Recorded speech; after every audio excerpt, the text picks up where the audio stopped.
The wind at the bottom of the world does not sound like wind.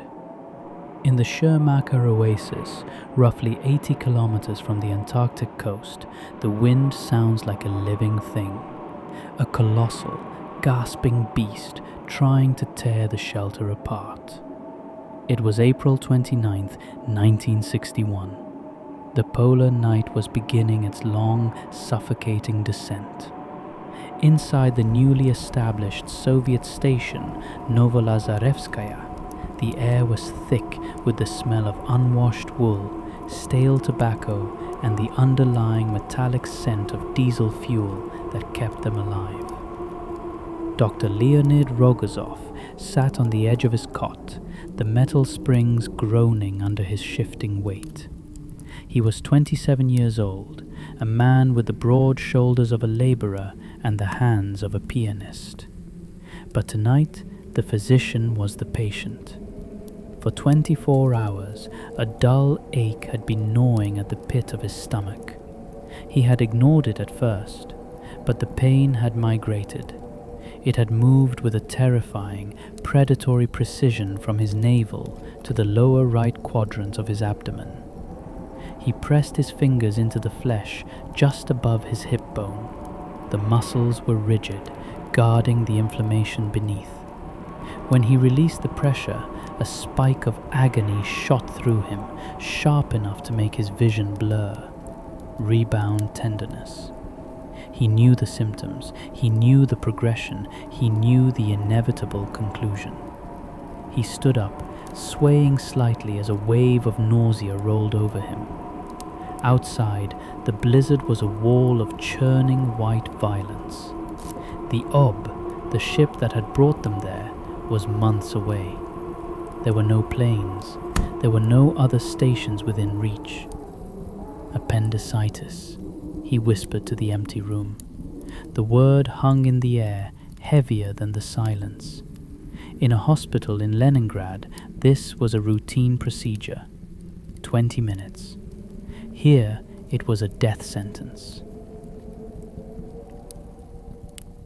By the morning of April 30th, the situation had deteriorated rapidly. The dull ache had transformed into a relentless, pulsing fire. Rogozov could no longer stand upright. He took his own temperature, 38 degrees Celsius, and rising. The appendix is a ticking clock. Once infected, it swells, fills with pus, and eventually bursts. If it perforated, the infection would spill into the abdominal cavity. Peritonitis. Without heavy antibiotics and surgical drainage, peritonitis in 1961 Antarctica was 100% fatal. He called for the station commander.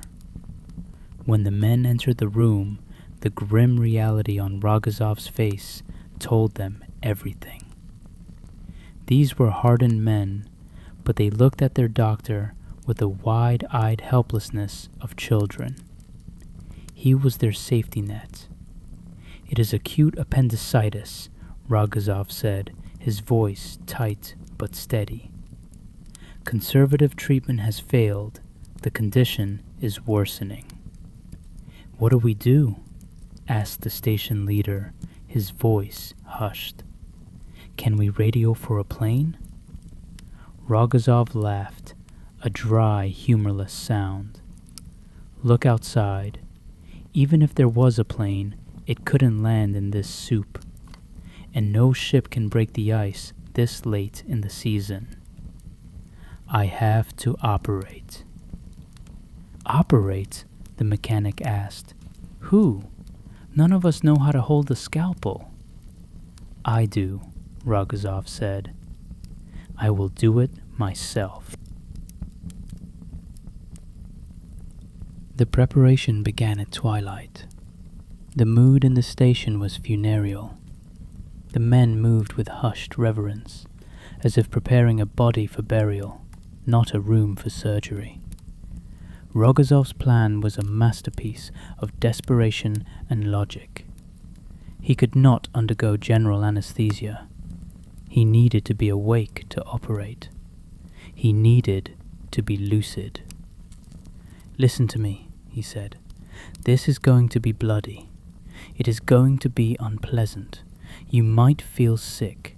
If you feel like you are going to faint, do not drop the equipment. Hand it to me, then sit down. Do you understand?" "Toplinsky," Rogozov said, gripping the driver's arm, "you are my eyes. If the light moves, I am blind. If the mirror shakes, I am blind." They cleared everything out of Rogozov's room. They scrubbed the walls. They boiled the instruments until the steel shone. Rogozov lay down on the narrow bed. The scalpel, the clamps, the retractors. They looked different when they were meant for him. It was 2 a.m. Moscow time, May 1st, 1961. "Let us begin," he said. The first injection stung. He infiltrated the skin of his right lower abdomen with the local anesthetic. He waited, counting the seconds. The room was silent, save for the hissing of the autoclave and the relentless battering of the wind outside. Rogozov picked up the scalpel. It is a singular psychological barrier to cut one's own flesh. Every instinct screams against it. Rogozov had to override millions of years of evolution with a single act of will. He pressed the blade down. The skin parted. He felt the resistance, the pop as the dermis gave way. He made an incision about 12 centimeters long. "Wipe," he commanded. Rogozov deepened the cut. He could feel the dull, sickening tug of the metal hooks retracting his muscles. He looked into the mirror. This was the first major obstacle. Everything in the mirror was inverted. It was disorienting, inducing a sense of vertigo. "Damn it," he hissed. He closed his eyes. He couldn't trust the mirror for the depth work. He took off his gloves and plunged his bare fingers into the wound. He had to see with his fingertips. Inside, it was a mess. The inflammation was severe. The anatomy was distorted. Rogozov's insides were swollen and angry. He dug around, his fingers slick with his own blood. 30 minutes passed. Nausea hit him like a physical blow. The room spun, his vision narrowed to a tunnel. "Wait," he gasped. He dropped his hands. He closed his eyes. "I am going to pass out," he thought. "If I pass out with my abdomen open, I will bleed out or go into shock." He forced himself to take deep, slow breaths. "You are a Soviet explorer," he told himself. "You do not die like a dog in bed." "Flashlight," he ordered. He traced the curvature of the intestine, and then he felt it. It was tucked behind the cecum. It was swollen, tense, and hot to the touch. It was huge. "I found it," he grunted. As he pulled, a jolt of agony ripped through him. He groaned, a low animal sound he couldn't suppress. He was sweating profusely now. Drops of perspiration were running down his forehead, threatening to drip into the open wound. "Wipe my forehead," Rogozov ordered. The appendix was dark purple, almost black. Gangrene. It was on the verge of bursting. If he had waited another day, it would have exploded. He clamped the base of the appendix. The click of the hemostat was the loudest sound in the world. He tied off the blood vessels. His hands, usually so steady, were beginning to fail him. He fumbled the thread. He cursed. He tried again. He could feel his strength draining away like water from a cracked cup. He tied the knot. It held. He picked up the scalpel again. He sliced the appendix free. It came away, a dark, ugly thing. He dropped it into the kidney dish. It made a wet plink sound. He had to suture the stump. He had to clean the abdominal cavity.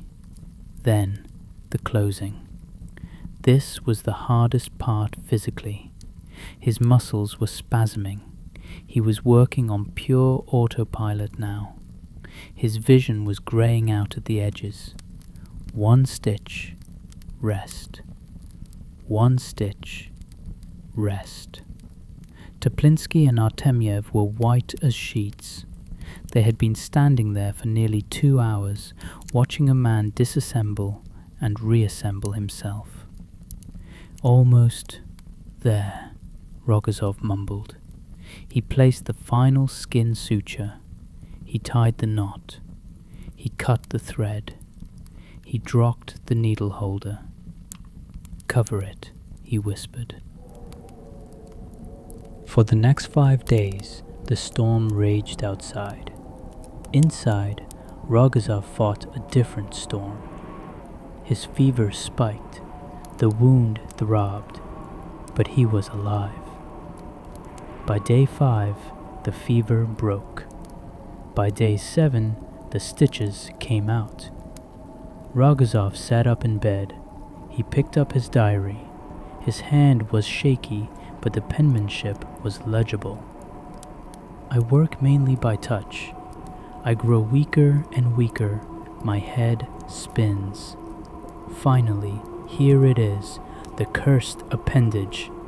With horror I notice the dark stain at its base. That means just a day longer and it would have burst." 2 weeks later, Dr. Leonid Rogozov was back on duty. The story of the autoappendectomy traveled slowly back to the world. It became a legend of polar exploration. But for Rogozov, it wasn't a stunt. He was a modest man. He didn't see himself as a hero. He saw himself as a man who had been presented with a problem and had simply applied the only solution available. Rogozov's surgery transcended politics. It was a testament to something far more primal, the absolute refusal of the human spirit to extinguish. He had taken a blade to his own body because the drive to survive was sharper than the scalpel. The instruments used that night sit in a glass case in a museum, cold and sterile. Visitors look at them and shudder. But if you look closely at the metal, you see the reflection of a man who realized that when help is impossible, you must become your own salvation. You see the final line of Rogozov's diary entry from that night. "I have won."